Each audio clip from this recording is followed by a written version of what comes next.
नमस्कार।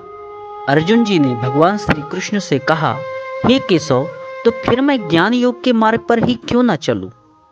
क्यों युद्ध करूं केशव? भगवान श्री कृष्ण फिर कहते हैं कि हे पार्थ, ज्ञान योग भी कर्म को त्यागने का मार्ग नहीं है, सिद्धि का मार्ग नहीं है, क्योंकि कर्म के बिना तो जीवन संभव ही नहीं है।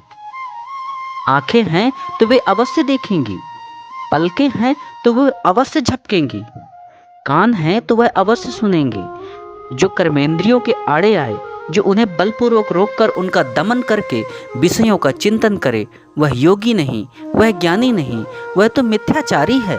सिद्ध पुरुष इंद्रियों को अपने वश में रखता है, उनका दमन नहीं करता पार्थ। वह आंखें बंद करके नहीं जीता। कर्म बिना तो शरीर की यात्रा संभव ही नहीं।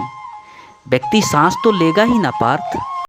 यदि वातावरण में कोई सुगंध या दुर्गंध है तो वह उसका अनुभव करने के लिए भी विवश है।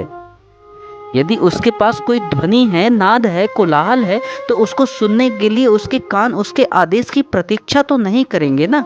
इसलिए जो अपने इंद्रियों को नियंत्रित रखे, उन पर अपनी चेतना का अंकुश लगाकर उन्हें कर्मोन्मुख करे, उन्हें सत्य कर्म की दिशा दिखाए, वही श्रेष्ठ है।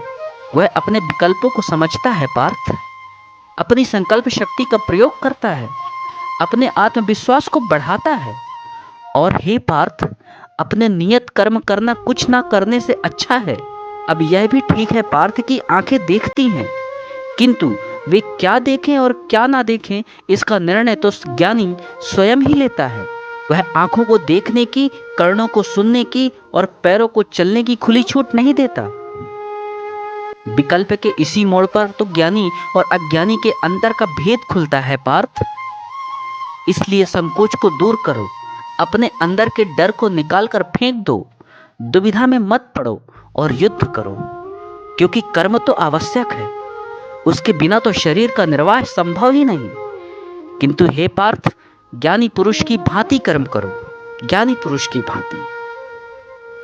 हे कुंती पुत्र, कर्म ऐसे करो कि जैसे यज्ञ किया जाता है, क्योंकि कर्म ही यज्ञ है और उसका स्रोत स्वयं अविनाशी ब्रह्मा है।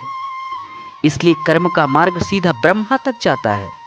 और इसलिए जो व्यक्ति सृष्टि चक्र चलाने में सहयोग नहीं करता, उसका जीवन मूल्यहीन हो जाता है।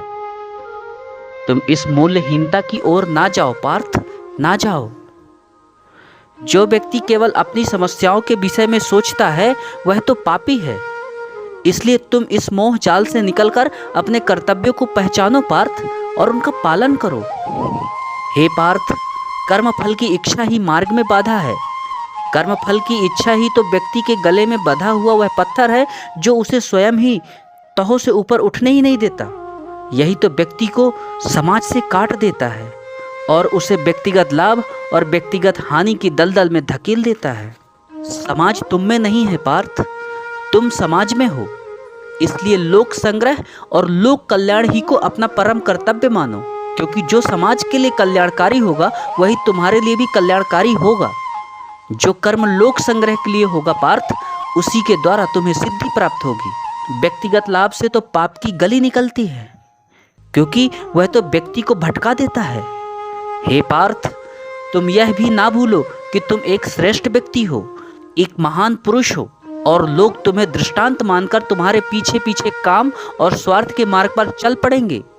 क्योंकि एक श्रेष्ठ व्यक्ति का आचरण तो दूसरों के लिए दृष्टांत बन ही जाता है। मुझको ही ले लो, इस त्रिलोक में मेरे लिए कुछ भी करना आवश्यक नहीं पार्थ, और त्रिलोक में ऐसा कुछ भी नहीं जिसे मैं प्राप्त करना चाहूं और प्राप्त ना कर सकूं। फिर भी तुम्हारे सामने हूं, कर्म कर रहा हूं पार्थ, कर्म कर रहा हूं, और यह दिखला रहा हूं, यह सिद्ध कर रहा हूं कि निष्काम कर्म के मार्ग पर चलकर ही जीवन व्यतीत करना संभव है। हे भारत, कर्म तो अज्ञानी भी करते हैं, परंतु केवल अपने निहित स्वार्थ की दृष्टि से। ज्ञानी का कर्म तो निस्वार्थ होता है, संसार के संतुलन को स्थिर बनाए रखने के लिए होता है और लोक कल्याण के लिए होता है पार्थ। इसलिए हे पार्थ, अपने मन पर कोई बोझ ना लो, संकोच के डर का त्याग कर अपना कर्म मुझे अर्पण कर दो और यह धर्म युद्ध करो, यह धर्म युद्ध करो पार्थ, धर्म युद्ध करो पार्थ।